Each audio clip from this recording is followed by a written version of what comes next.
आज हम एक ऐसे केस की बात करने जा रहे हैं जो सिर्फ एक क्राइम नहीं बल्कि एक सिस्टमेटिक फेलियर को एक्सपोज करता है।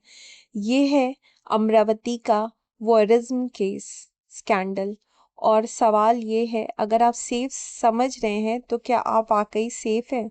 सोचिए, एक नॉर्मल दिन, एक कोचिंग क्लास, एक प्राइवेट रूम और बिना आपको पता चले कोई आपको रिकॉर्ड कर रहा है। सिर्फ देख नहीं रहा, रिकॉर्ड कर रहा है, सेव कर रहा है और फिर दुनिया के सामने डालने के लिए रेडी है। अमरावती केस में एक्यूज ने सिर्फ वॉयरिज्म नहीं किया, उन्होंने ट्रस्ट एक्सप्लॉइट किया, विक्टिम्स को मैनिपुलेट किया और फिर उनकी डिग्निटी को एक डिजिटल वेपन बना लिया। रिपोर्ट्स के मुताबिक 350 से ज़्यादा ऑब्सीन वीडियोस, मल्टीपल विक्टिम्स और एक पूरा एक्सटॉर्शन रैकेट। ये सिर्फ क्राइम नहीं, ये इंडिविजुअल लेवल एक्सप्लॉइटेशन है। और सबसे डरावनी बात, विक्टिम्स चुप रहे। क्यों? शेम, फियर, सोसाइटी का जजमेंट। और यही साइलेंस क्रिमिनल्स का सबसे बड़ा वेपन बन जाता है। अब सवाल ये है, क्या लॉ इसको रोक सकता था? इंडियन लॉ कहता है, आईपीसी सेक्शन 354 सी या अब बीएनएस सेक्शन 77 वॉयरिज्म को पनिश करता है। अगर कोई वुमेन को प्राइवेट एक्ट में देखता है, रिकॉर्ड करता है या शेयर करता है बिना कंसेंट, तो वो क्राइम है।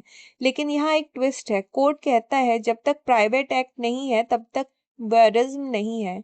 मतलब पब्लिक प्लेस में सीक्रेटली रिकॉर्ड करना कभी कभी स्केप कर सकता है, स्टेयरिंग, हैरेसमेंट, ये सब वॉयरिज्म नहीं माना जाता। और यही गैप क्रिमिनल्स यूज करते हैं। अमरावती केस ने ये दिखाया है कि क्राइम इवॉल्व हो गया है। अब सिर्फ रिकॉर्डिंग नहीं होती, अब होता है रिकॉर्ड, सर्कुलेट, ब्लैकमेल, कंट्रोल। ये एक कंप्लीट इकोसिस्टम है। सोचिए, एक लड़की जिसका एक प्राइवेट मोमेंट बिना उसकी मर्जी के दुनिया के सामने आ जाए, उसकी लाइफ सिर्फ डिस्टर्ब नहीं होती, उसकी आइडेंटिटी, उसकी डिग्निटी, उसका फ्यूचर सब खतरे में आ जाता है। ये सिर्फ लीगल इशू नहीं है, ये सोसाइटी का इशू है।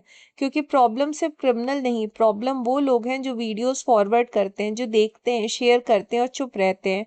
अगली बार जब आपको कोई ऐसा वीडियो मिले, सोचिए वो कंटेंट नहीं है, वो किसी की जिंदगी है। और आपका एक क्लिक किसी की लाइफ डिस्ट्रॉय कर सकता है। अमरावती केस एक वार्निंग है। टेक्नोलॉजी न्यूट्रल नहीं है, कैमरा सिर्फ कैप्चर नहीं करता, कंट्रोल भी करता है।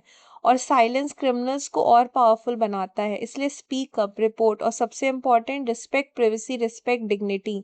ये सिर्फ एक केस नहीं है, ये एक मिरर है सोसाइटी के लिए। और सवाल ये है, हम इस मिरर को कैसे देखना चाहते हैं या इग्नोर करना चाहते हैं?